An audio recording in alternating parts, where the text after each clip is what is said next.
बिस्मिल्लाहिर्रहमानिर्रहीम। उम्मीद करते हैं आप खैर आफियत से होंगे। अल्लाह ताला आपको हमेशा अपने ज़ुबान में रखे। आप घर में बैठे हों या दफ्तर में बैठे हों, अचानक पुलिस आए, आपको कहे चलें जी आपको हमारे साथ चलना है। अब 90% लोग इस हालात में घबरा जाते हैं और यही घबराहट, यही परेशानी उनको मज़ीद नुकसान में मुब्तला कर देती है। आज इस वीडियो में हम डिस्कस करने वाले हैं कि अगर अचानक पुलिस आपको गिरफ़्तार करने आ जाए तो पहले 10 मिनट में आपको क्या करना चाहिए ताकि आपके लिए आने वाला वक्त आसानी से जो है आपका वक्त गुजर जाए और आपको किसी मज़ीद बड़ी परेशानी का सामना ना करना पड़े।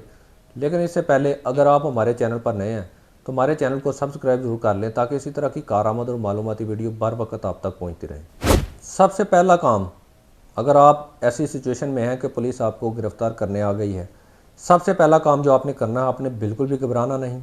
एक लंबी सांस लें, पुरसकून रहें, खामोश रहें, मज़ामत करने की कोशिश ना करें या ऊंची ऊंची आवाज़ में लड़ने की कोशिश ना करें, ना ही वहाँ से भागने की कोशिश करें।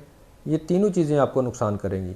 अगर आप भागने की कोशिश करेंगे फिर भी आपका नुकसान होगा, हाथापाई करने की, मज़ामत करने की कोशिश करेंगे फिर भी आपका नुकसान होगा, और अगर आपने ऊंची आवाज़ में बोलकर अपने आप को बेगुनाह साबित करने के लिए आपने शोर मचाना शुरू किया तो वो भी आपका नुकसान करेगा। बिल्कुल पुरसकून रहें, बिल्कुल अपने आप को कंट्रोल में रखें, किसी किस्म की कोई मज़ामत ना करें बल्कि उनके साथ इज़्ज़त से बात करें। अपने आप को पुरसकून करने के बाद जो दूसरा अहम काम आपने करना है, आपने उन पुलिस एहलकारों से ये ज़रूर पूछना है कि आप मुझे किस सिलसिले में गिरफ़्तार करने लगे हैं, मेरे ऊपर कोई FIR है, कोई दरख्वास्त है मेरे ख़िलाफ़, या मामला क्या है। आवाज़ महज़ब रखें, लहजा नरम रखें, लेकिन ये सवाल ज़रूर करें, उनसे ज़रूर पूछें कि आखिर मामला क्या है। मामले की बाबत जानने की उनसे कोशिश ज़रूर करें। तीसरा अहम काम जो आपने पहले 10 मिनट में करना होता है, आपने किसी रिश्तेदार को या अपने किसी वकील को फ़ौरन ज़रूर कॉल करें, उनको इतला दें फ़ौरी तौर पर कि इस तरह पुलिस मुझे गिरफ़्तार करने आई है।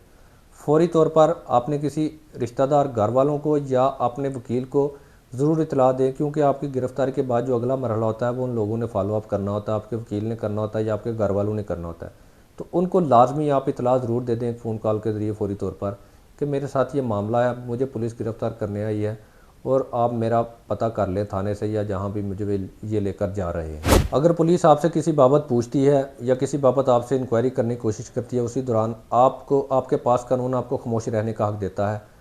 आप कह सकते हैं कि नहीं, मैं आपको इस बारे में अभी कुछ नहीं बता सकता, मैं अपने वकील से मशवरा करके या मैं अपने किसी दोस्त के साथ मशवरा करके आपको बताऊंगा, मुझे फ़िलहाल इस बारे में कुछ नहीं पता। और कानून आपको खामोश रहने का हक देता है, आप खामोश रह सकते हैं।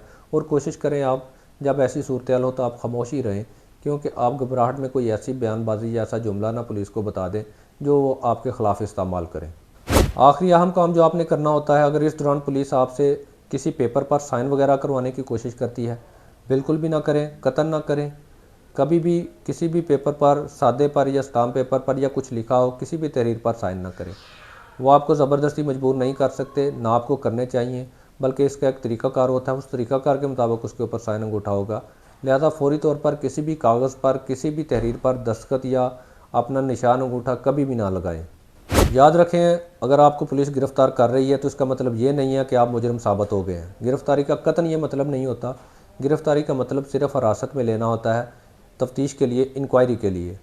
गिरफ़्तारी के बाद आपको 24 घंटों के अंदर अंदर मजिस्ट्रेट के सामने पेश करना होता है, आपका रिमांड हासिल करना होता है, उसके बाद फिर इंक्वायरी शुरू होती है।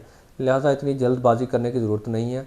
गिरफ़्तारी के प्रोसेस के हवाले से हमने एक अलहदा से वीडियो बनाई हुई है, आप हमारा चैनल विज़िट करके वो वीडियो भी देख सकते हैं। लेकिन ये याद रखें कि आपके गिरफ़्तार होने का मतलब ये नहीं कि आप मुजरिम हैं या आपके ऊपर जुर्म साबित हो चुका है।